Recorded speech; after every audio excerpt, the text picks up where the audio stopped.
Hello friends, आज हम नया टॉपिक देखेंगे liberal nationalism.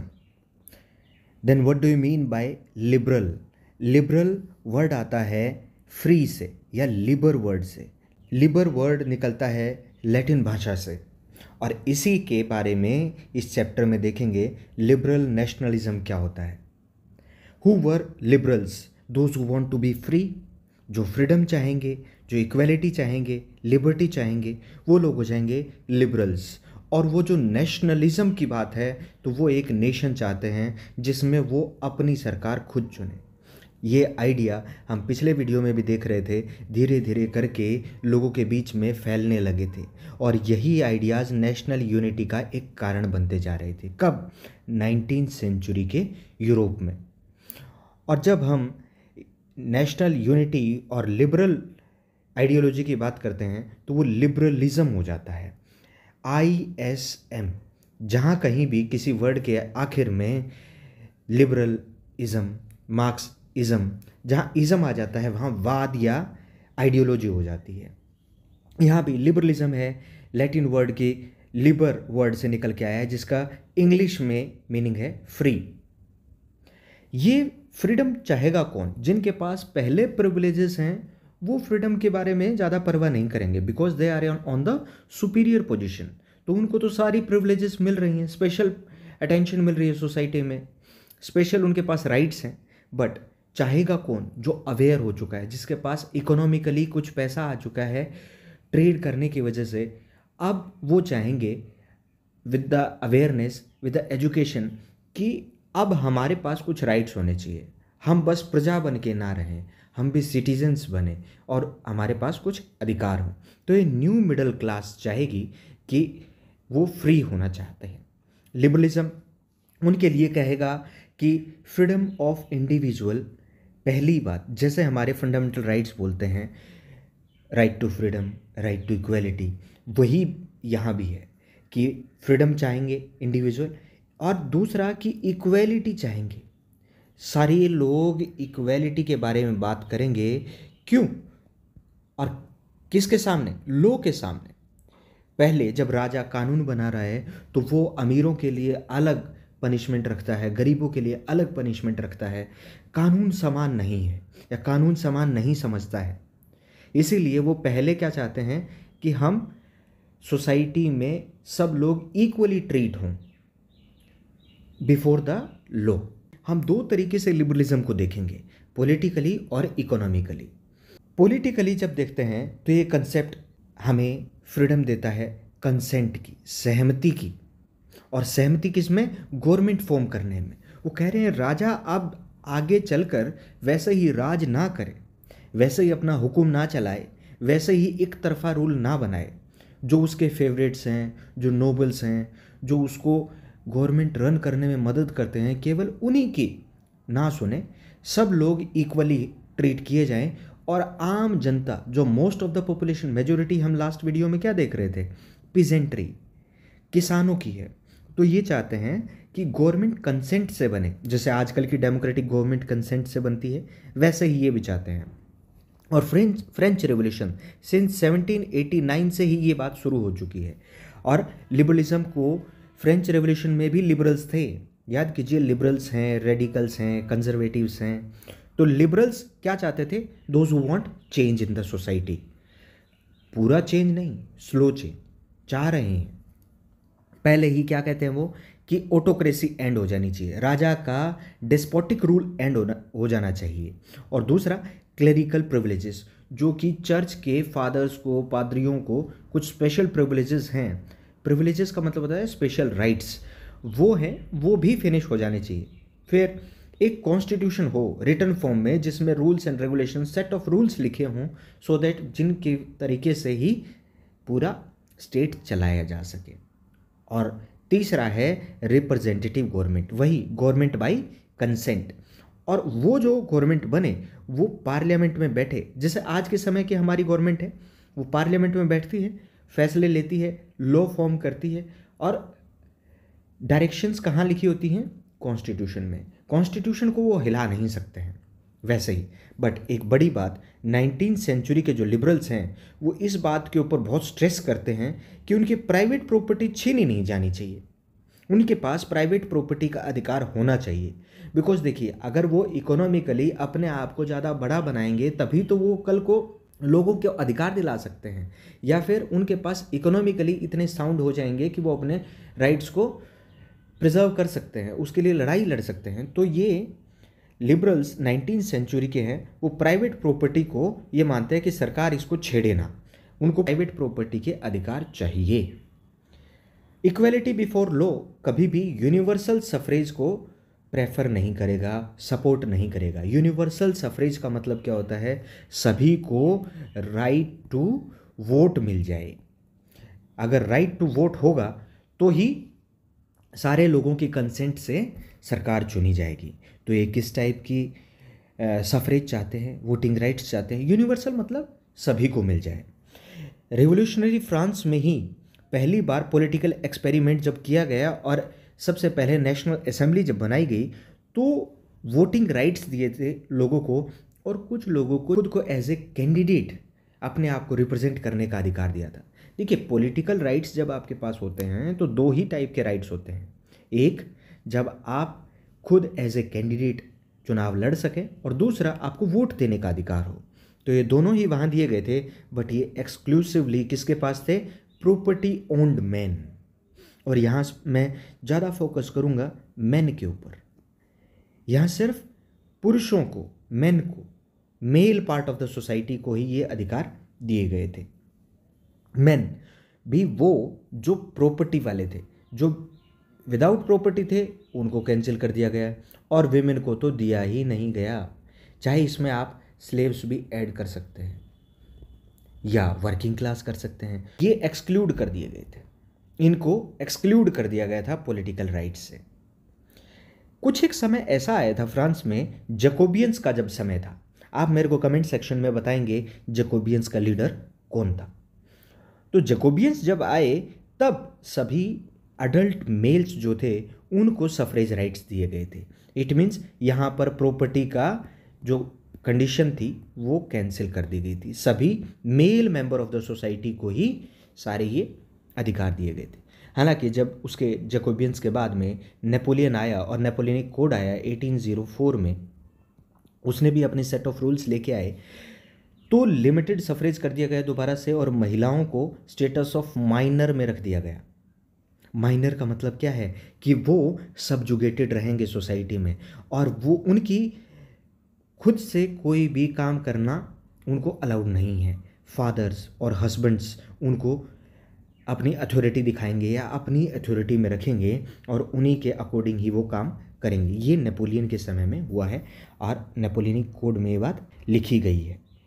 Through out 19th century और अर्ली 20th सेंचुरी में आप पाएंगे कि महिलाएं और जो नॉन प्रॉपर्टीड मैन हैं वो मूवमेंट्स चलाते हैं, अपोज करते हैं इक्वल पॉलिटिकल राइट्स की डिमांड के लिए। वो चाहते हैं कि उनको भी इक्वल पॉलिटिकल राइट्स मिले। ये हुआ political sphere. Now come to the next part, economic sphere. अब इकोनॉमिक स्फेयर में हम लिबरलिज्म को मानते हैं फ्रीडम ऑफ मार्केट्स, जहाँ पर स्टेट कोई भी अपना रिस्ट्रिक्शंस ना लगाए कि कहाँ पर सामान ले जाया जा रहा है, कितने पैसे में ले जाया जा रहा है। हम इसको और आगे इसी वीडियो में समझेंगे कि और क्लैरिफाई भी हो जाएगा कि कैसे क्या कहना चाहता है। स्टेट की कोई भी रिस्ट्रिक्शंस ना रहें, स्टेट मोल भाव तय ना करे, रेट तय ना करे, गुड्स की ट्रेड में इंपोर्ट एक्सपोर्ट करना वो मार्केट के ऊपर ही फ्रीली छोड़ दिया जाए। 19th सेंचुरी में ये डिमांड बहुत स्ट्रॉन्ग हो गई थी। किनकी? जो मिडिल क्लास इमर्ज कर रही थी। और मिडिल क्लास में आप मुझे बताएं कौन से थे?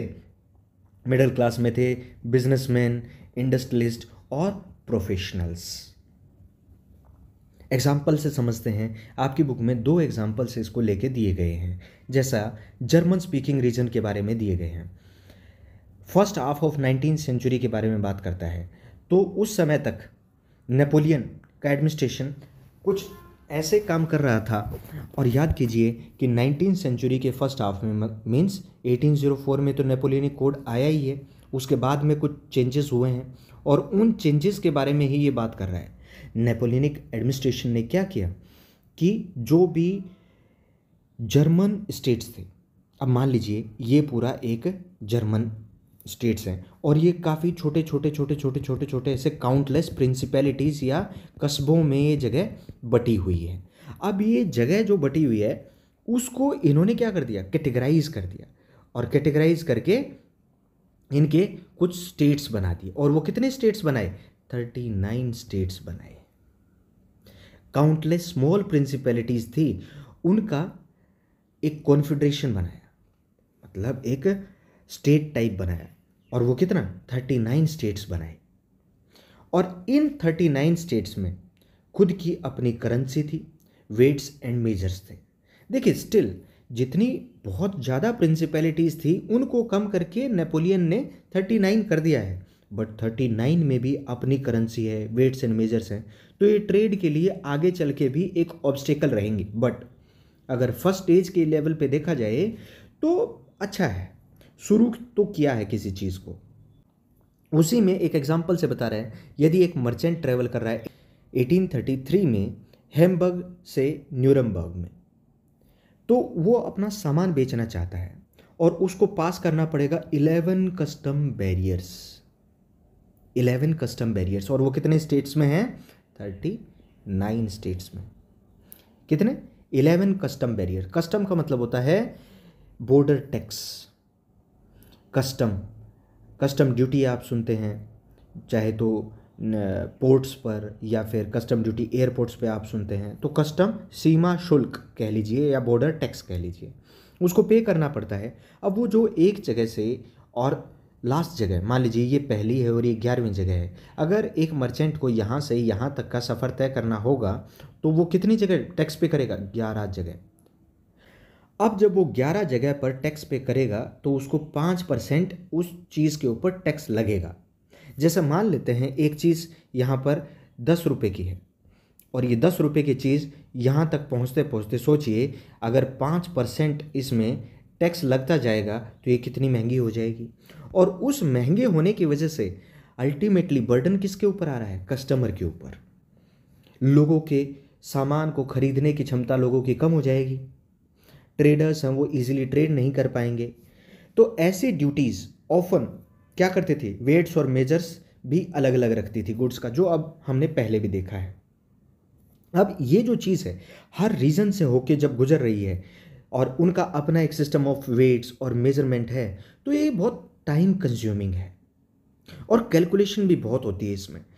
कैलकुलेशन की वजह से ही ये इतना ज़्यादा टाइम कंज्यूमिंग हो जाता है। हो सकता है टाइम कंज्यूमिंग होने की वजह से कि वो चीज़ अगर पेरिशेबल गुड्स हैं, मतलब जो जल्दी सड़ गल जाते हैं या ख़राब हो जाते हैं, तो वो चीज़ टाइम कंज्यूमिंग होने की वजह से वहाँ तक उस कंडीशन में पहुँचे ही ना, या प्रिजर्वेटिव्स जिन चीज़ों में ना डले हों और वो सामान उस हालत में बेचना हो, तो उसमें भी बड़ी समस्या है। तो ट्रेड के लिए ये कुछ ऑब्स्टेकल्स हैं।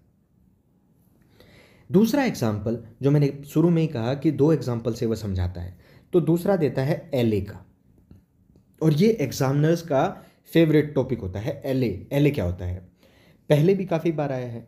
ये एक रीजन में डिफरेंट लेंथ के लिए एक टेक्सटाइल मटेरियल है। ये मतलब कि एक कपड़ा है और उसका मेजरमेंट अलग अलग है। टेक्सटाइल मटेरियल में हम जर्मनी के बारे में देख रहे हैं तो फ्रैंकफर्ट जर्मनी में ही है।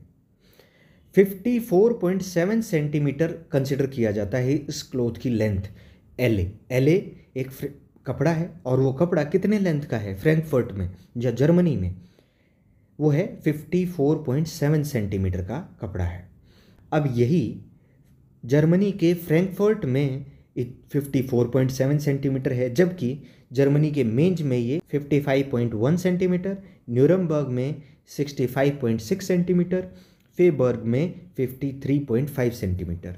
और यही इसी से क्या समझा रहा है, आपको ज़रूरत नहीं है इन सबको याद करने की, बट आप एग्जाम्पल के लेवल पे ये बता सकते हैं कि अलग अलग स्टेट्स में जर्मनी के ही इनका मेज़रमेंट अलग अलग था।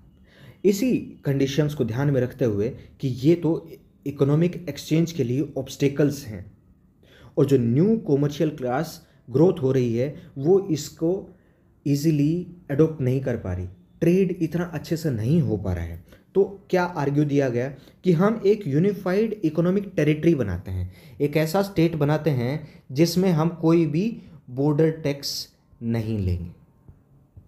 तो अब देखिए कि बॉर्डर टैक्स को बचाने के लिए या हटाने के लिए ये लोग क्या करते हैं, ये चाहते हैं कि कोई भी मूवमेंट हो गुड्स की वो अनहिंडर्ड हो, बिना किसी ऑब्स्टेकल के साथ हो, ताकि चाहे वो गुड्स की हो, पीपल की हो, कैपिटल की हो, तो उसमें कोई ज़्यादा दिक्कत नहीं आनी चाहिए। और ट्रेड भी तभी अच्छा होगा जब दिक्कतें कम से कम आएंगी।